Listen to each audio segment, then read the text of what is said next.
What's up, you guys? Sean Ross Sapp, managing editor of Fightful.com and FightfulMMA.com. This show brought to you by FightfulSelect.com. It is our premium service over at Fightful. Go check it out, FightfulSelect.com. We have a lot of exclusive podcasts, documents, news, a lot of neat features over at FightfulSelect.com that have been added for those of you who just want more. If this is your first time checking out a Fightful post-show podcast, sometimes I have guests, sometimes I go solo. We do have our Holy Smokes MMA podcast every Tuesday at 3 p.m. Eastern with guests. We have World MMA nominated Journalist of the Year, Showdown Joe, that joined us as well. But tonight we're talking UFC Atlantic City. You all can get more news, articles, interviews, podcasts, exclusives over at FightfulMMA.com. If you all don't mind, leave us a thumbs up, subscribe, let people know you're watching the Fightful MMA podcast. Kevin Lee, man, he looked really, really good tonight. A hiccup in the middle of the fight, but I don't know what more you can ask for out of a Kevin Lee. I always wondered how much stock I could put into that loss against Tony Ferguson. The man came in there with staff, still competed, still looked good, still landed a takedown.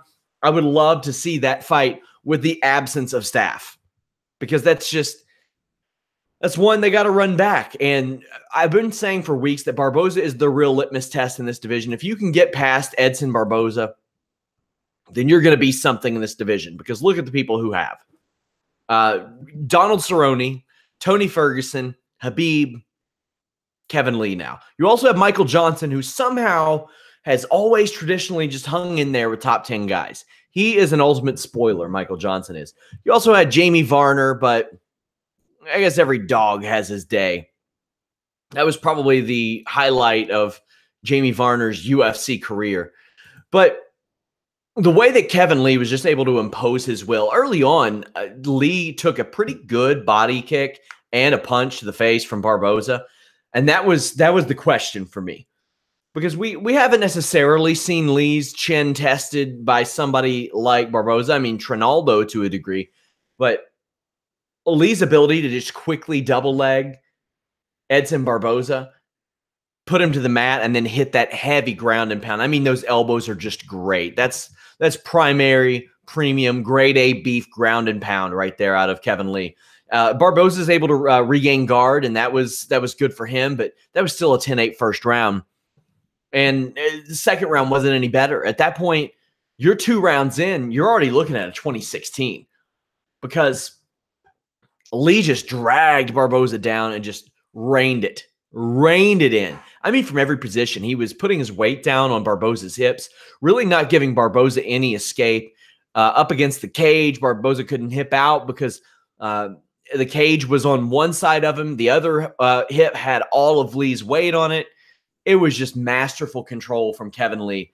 Barboza shooting for a takedown was almost his way of tapping out without actually tapping out. And you think at that point, Edson Barboza shooting for a takedown, this is over. Not so much. Edson Barboza hits that beautiful spinning wheel kick, and Kevin Lee is dancing, Bambi style. Rolled his ankle even. Like, it was the fact that Kevin Lee didn't go down from that is something amazing. I'll never forget when Edson Barboza cracked Terry Edom with that kick at 142, I think 6 years ago now. I remember every day for the next 3 months in the gym, I was working on that kick and trying to perfect that kick. It was a game changer. You didn't see a lot of that kick, the spinning wheel kick. And there was another kick on this show, that spinning wheel kick.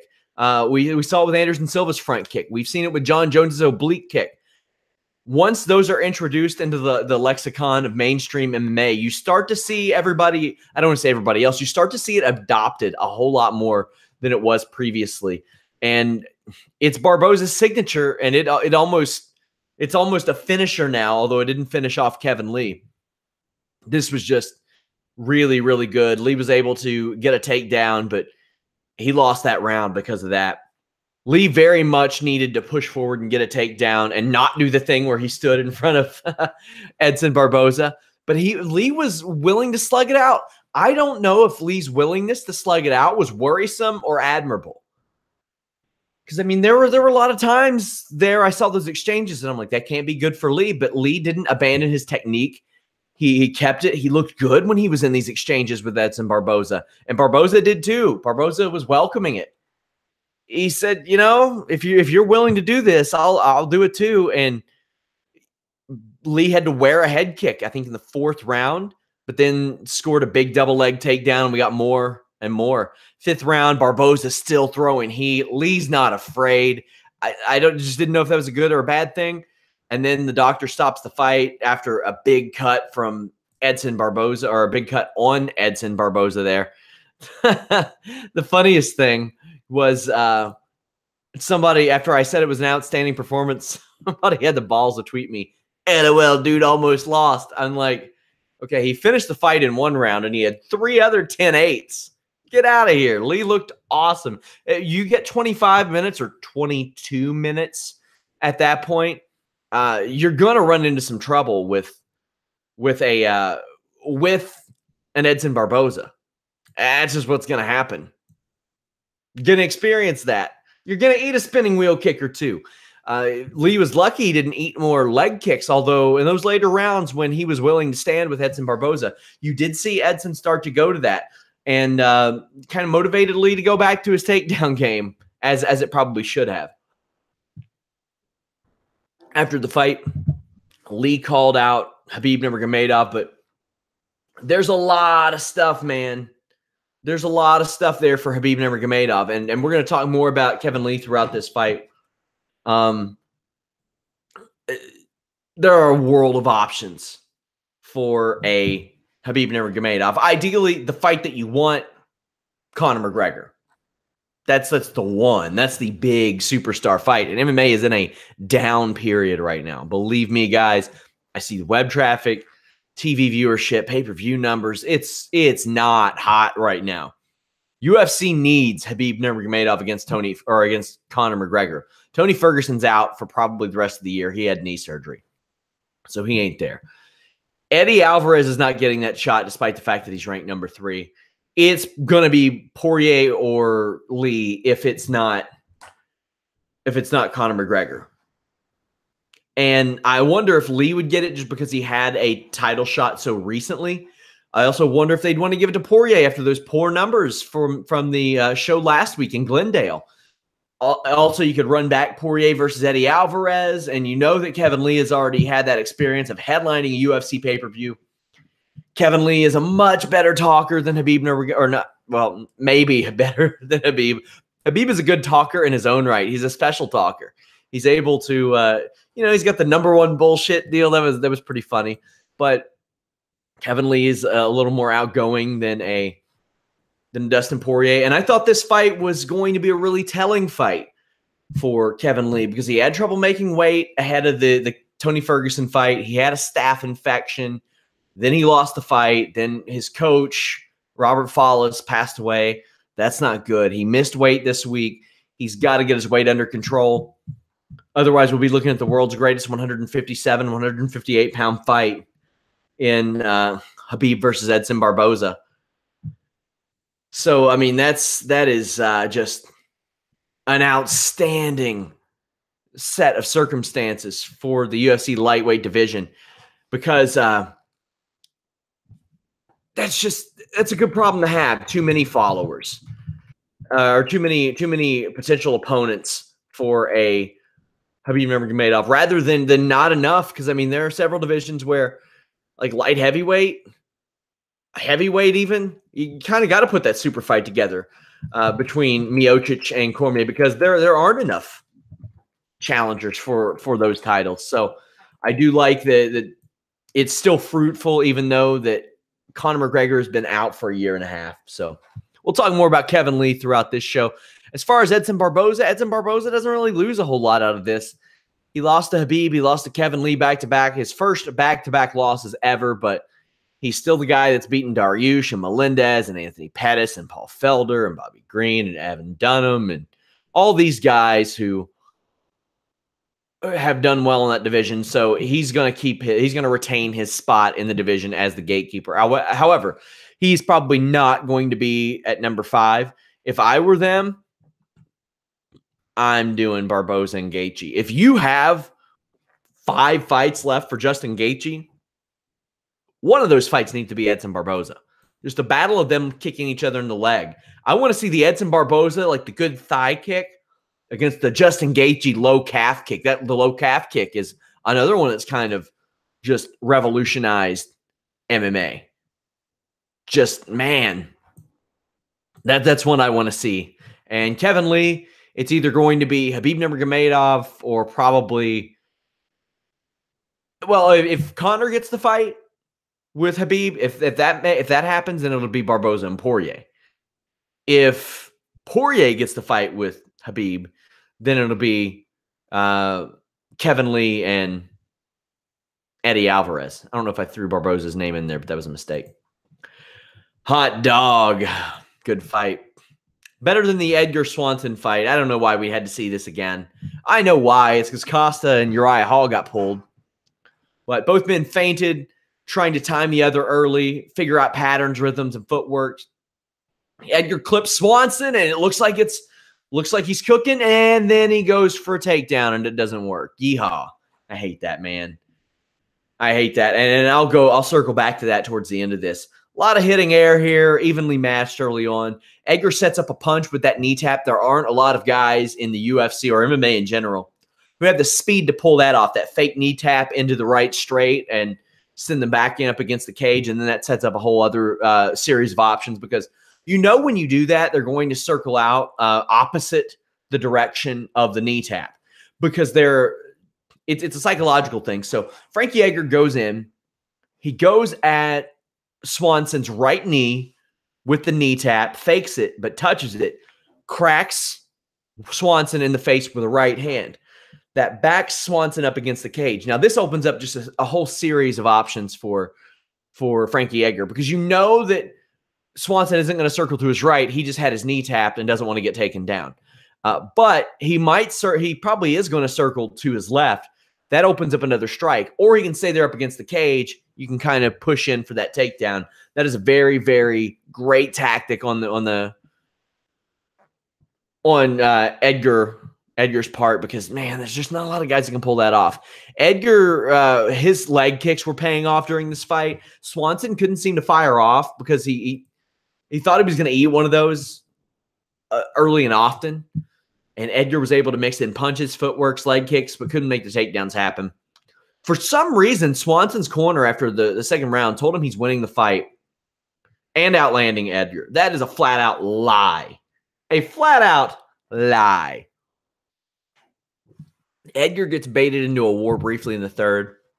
Both guys land solid shots, but, man, Edgar looks scary when he stands in the pocket and trades. That's not his game. He's not going to do that very often. But he still looks really, really scary when he does it. You're like, oh, man. So that's what he's capable of. It's the same with, like, Holly Holm or Lyoto Machida. When they get in there and they slug it out, that's when they're at their most dangerous, in my estimation. More so than the hop-in, hop-out game. Edgar's won 3 of 4 since his last UFC title shot. Swanson's loss puts him at 4-2 in his last 6, including 2 losses in a row. Edgar's never fought Holloway, man. So if Holloway defeats Ortega in July, they officially announced that tonight. They could go there. They could go there. But yeah, a lot for Edgar to overcome. I believe his grandfather passed away this week, so a lot of respect to him for fighting. Justin Willis over Chase Sherman. This was a wing and swing war, plain and simple. Sherman got dropped, and I thought he was out, dead. Somehow he survived and cracked Willis himself. This continues through round 2. I love the way that Sherman, when he's back up against the cage, he has that height advantage and the reach advantage, so he'll post off of Willis's face and throw elbows. So that said a lot to me. That was like he wasn't willing to just abandon that despite the fact that he was down. That it was a good tactic to use when you've got that type of reach, that type of length on you. And I mean, Justin Willis, I don't know. I have to look at Justin. I think, well, Justin Willis is 6'3". So Chase Sherman must be huge. Chase Sherman's got to be, it says 6'4". There ain't no way Justin Willis is 6'3" and Chase Sherman's 6'4". I'm sorry. Something's wrong there. Justin Willis picks up the win.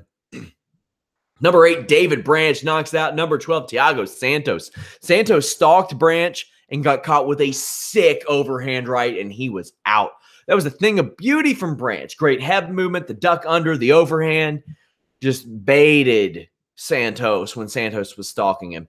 This is Branch's first KO in 7 fights. He's now 2-1 in the UFC, won 12 of 13. He was the double champion in the World Series of Fighting, guys, so this is a far cry from the guy who got slammed to death by Gerald Harris. His only losses are to Luke Rockhold, Gerald Harris, Rumble Johnson, and Rusumar Palhares. And I'm talking like good Rusumar Palhares. He was confirmed to not be hilarious because when he got the opportunity to call somebody out, he called out his boxing coach. Okay. You could argue that this is the biggest fight or biggest win of Branch's career. It depends on how much weight you put in the World Series of Fighting because he had some good wins in World Series of Fighting. Paulo Filho, Jesse Taylor, Yushin Okami, Vinny Magalhaes, and then he beat Krzysztof Jotko at 211. But still, you could say that this is probably his biggest win, a UFC top 15 opponent, and knocked him out at that. You could also say this was Thiago Santos' best streak of his career. He had another pretty good streak there for a while, but if nothing else, he's putting on exciting fights. Aljamain Sterling defeated Brett Johns. Number 8, Aljamain Sterling. Number 14, Brett Johns. We had interviewed Brett Johns before this, by the way. As well as Chase Sherman. Just wanted to throw that out there. FightfulMMA.com. Brett Johns holds on to the head of Sterling as it goes to the ground. That allowed Sterling to get in that underhook and turn the tide. Sterling's defense on the feet is definitely not optimal, especially when he moves backwards. But he really put it together in this fight. I said that this was a fight where Aljamain Sterling, I don't know if he noticed it, but I did. But it was a little bit like him looking in the mirror at a younger guy. He's going to be 29 this year. When Aljamain Sterling came into the UFC, he was, I want to say a 24-year-old prospect and was 8-0. And then he got to all the way up to fighting Brian Caraway after he beat Johnny Eduardo. And here was Aljamain Sterling, 12-0, undefeated, had all this hype behind him. I think he'd gotten a new contract then, or maybe it was after the Caraway fight he did. Can't remember. But had a lot of hype about him. And it's just Brett Johns was in that role, and Aljamain Sterling was Brett Johns' Brian Caraway in that. He kind of derailed the hype train. However, that's got to be good for Aljamain Sterling because this is really the age where the bantamweights hit their stride and hit their prime. So he was able to put together some body kicks that affected Johns. Johns landed a nice flying knee, but Sterling dragged Johns into a war, then took him down. The takedown at the end of round 3 from Sterling was really great. He grabbed the waist lock and then followed Johns' momentum and then just kind of jumped with it. That was real cool. Loved that. But this is maybe the best performance I've seen out of Aljamain Sterling, at least in a long, long time, since maybe one of his first UFC fights, but definitely the best in well over 2 years. So he's back on the horse. He's won 3 of his last 4, including Johns and Renan Barão. You could argue the fight with Caraway was a draw, though.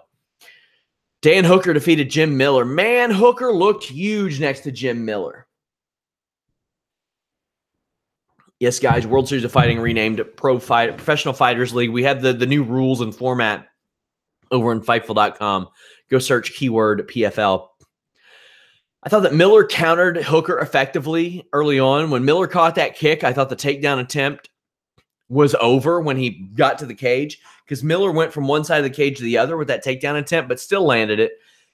However, Hooker made his way back up and caught Miller with a sick knee right down the middle that dropped Miller dead. Miller ate another punch, and Copeland couldn't be there in time. That was a sick thing. I don't think that Hooker really needed to follow up with that, but it was really quick. And the referee Gary Copeland, I don't know that he could have gotten there any quicker. That's 4 losses in a row for Jim Miller, and Miller is now tied for the UFC record with 29 UFC fights. I don't want to see that anymore at the very least. If you want to keep him in that veteran circuit, like the Joe Lozons and the Diego Sanchez's and, all those guys that do the carousel fighting one another, by all means, let the man keep doing it if you want to throw him on Fight Pass or the prelims, but it's not having him against any youngsters for a while. Hooker's third win in a row.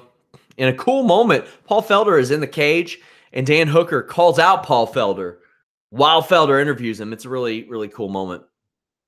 Ryan LaFleur defeated Alex Garcia. What do you want me to say? This wasn't great.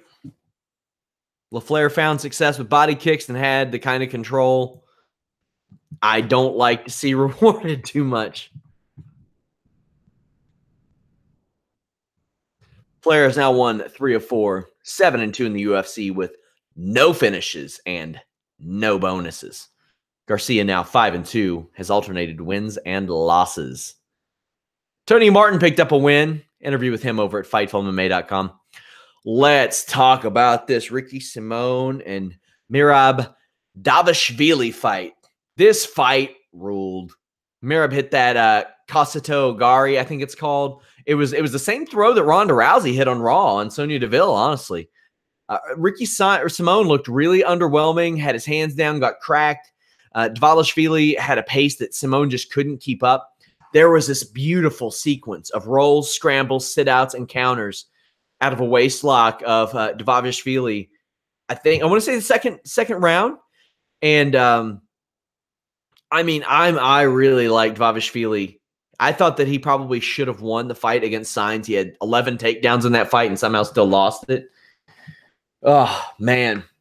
And yeah, we will talk about this on the Tuesday Holy Smokes MMA podcast. Joe, I was trying to explain it to him.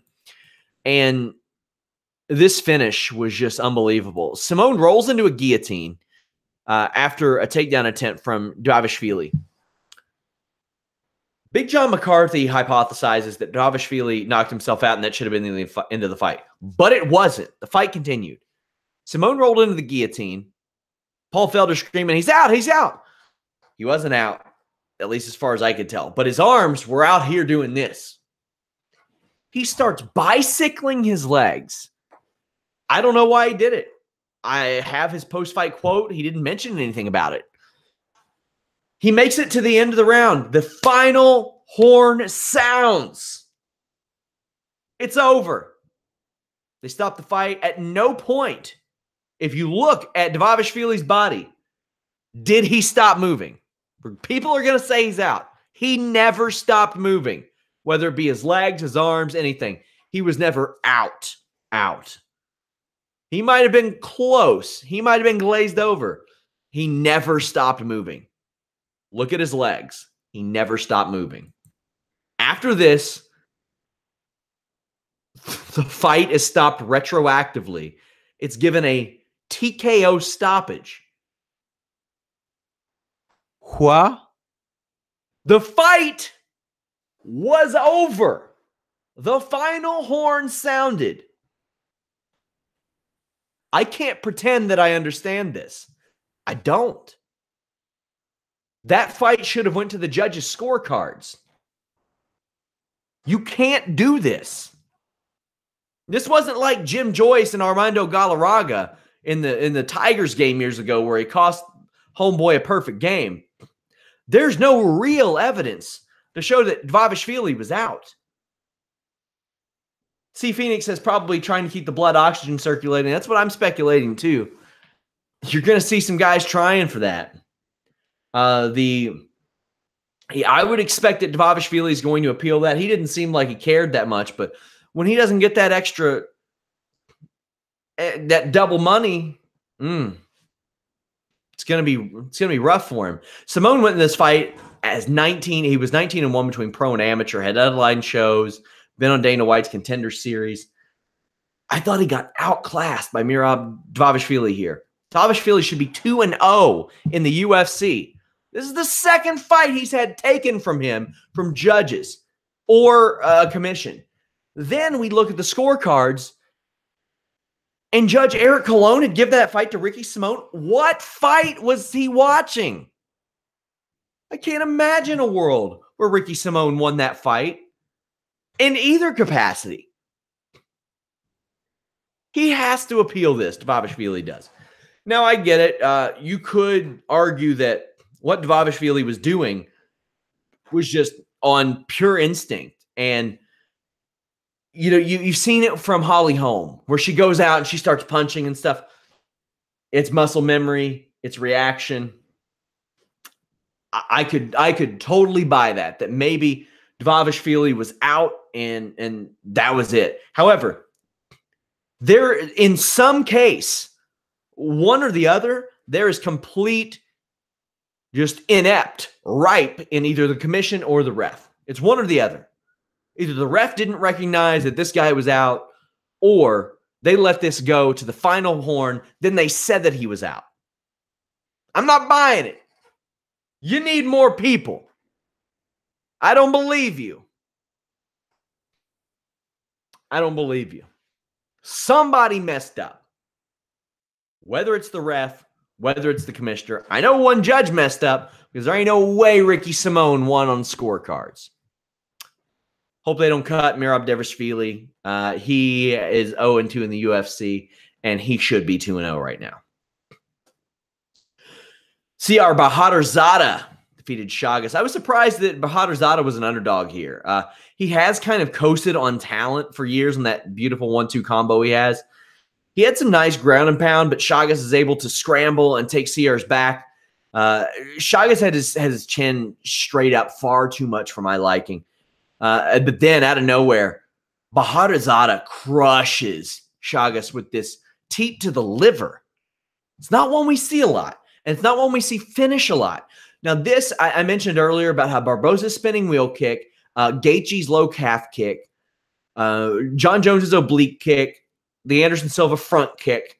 Those are all things that we've seen work really, really effectively and almost in fights or do in fights, and then they just get adopted. And a lot of people take them in. It's like super kicks in pro wrestling. They work for one guy. Everybody starts to use them. See, it does work. It does happen in legit sports. That teep to the liver. Ooh. Ooh. Get the hose. Get the hose. That was a work of art. And it might have been, I don't want to say an accidental art. He threw the kick. It landed. Guy went down. I hate when anybody says, it was a lucky punch. You throw your hand at somebody's face, you connect. It's not lucky. I don't care if you're looking at your toes while it happens. I remember a lot of people said that about Anderson Silva, about Andrei Arlovsky and Fedor. He threw his fist at a man's jaw. It connected. He went unconscious. It's not lucky. It's just the way it is. So this teep to the liver, I'm thinking that we're going to see more of it. Don't be surprised if you see 2 more finishes this year with a teep to the liver. I love the liver kick. Hey, Colby Covington's the only guy that was smart enough to use it as a pro wrestling finish too. He used like a switch kick to the liver when he was in Impact. We call that the old pants shitter in the gym. You throw a good one of those and know somebody's in there for the first time. They might shit their pants. Good win for CR Bahadurzada. Really good win for Corey Anderson. Number 10, Corey Anderson over number 11, Patrick Cummins. Cummins striking is abysmal. I'll never forget the first time. Like when whoever it was that pulled out of the Cormier fight and Cummins had to replace him. I was like, gosh, got to find some tape on Cummins. And there was a bit out there, even though he only had a few fights. And you find his debut and you'll see exactly what I'm talking about. This guy totally out of shape, crack Cummins. And you're like, oh, that's what's going to happen. And it's gotten a little bit better. It's gotten to the point to where when Cummins gets hit, he turns into Disney on ice, but he lasts the 3 rounds. I had this as a 30-25 though. Anderson just didn't have it in him to finish Cummins, which It's something I mentioned in the preview show. Cummins scrambled really well after the first takedown. Anderson's able to mix it up well with kicks and punches, takedowns, head movement. This is a really complete fight for Anderson, and especially a really complete round one. Round two is more of the same, including a spot where Anderson rode Cummins like a cowboy, landed 12 takedowns, most ever in a UFC light heavyweight fight.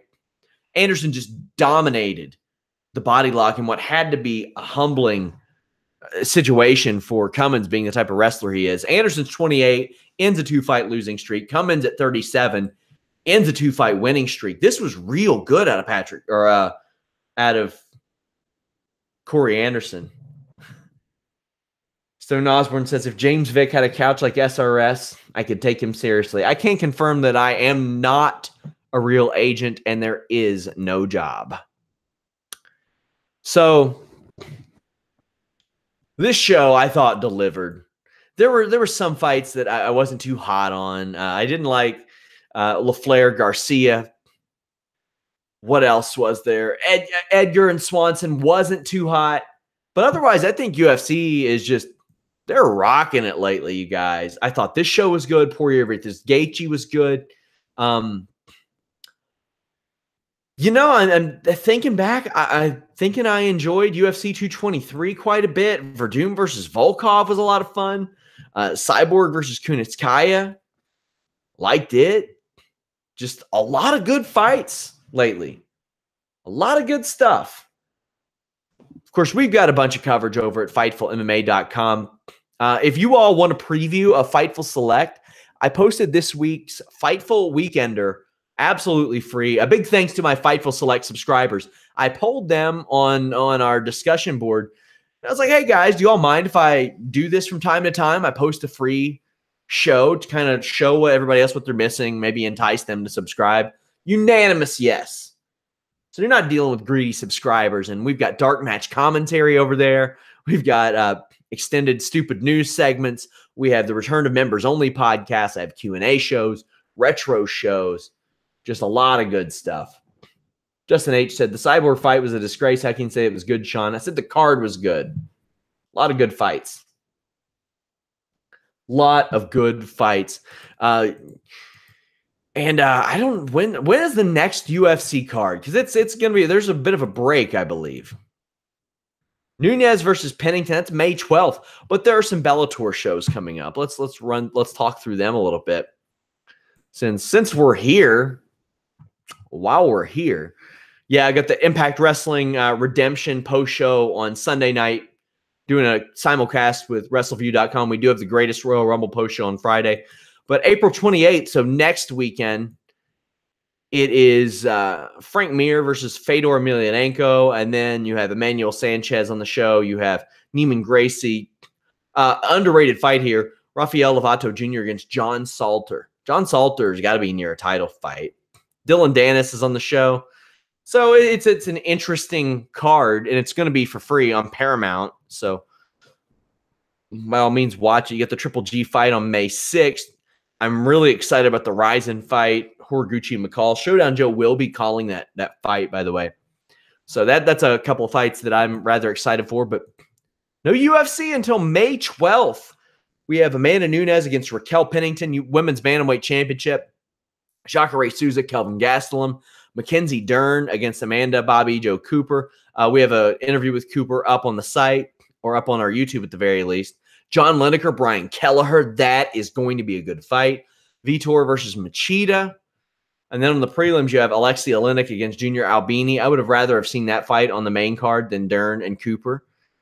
Prelims on FX. Don't know what's going on in May on Fox Sports 1, but whatever. And then you have like Talis Leites, Warley Alves, some interesting fighters. Just good stuff. Carl Roberson's on that show. He is a finisher, my man. Finisher. Guys, I want to thank you all so much. We're back on Tuesday for the Holy Smokes MMA podcast. But if you're just checking us out, give us a shot over at FightfulMMA.com. We have a ton of exclusives over there. I really enjoy talking to you guys. I do like 30 podcasts a month at this point. And I'd rather be here than anywhere else, my friends. Thank you all so much. Until next time, leave us a thumbs up, subscribe, visit Fightful.com. Follow me at Sean Ross Sapp. Follow us at Fightful Online. We are out.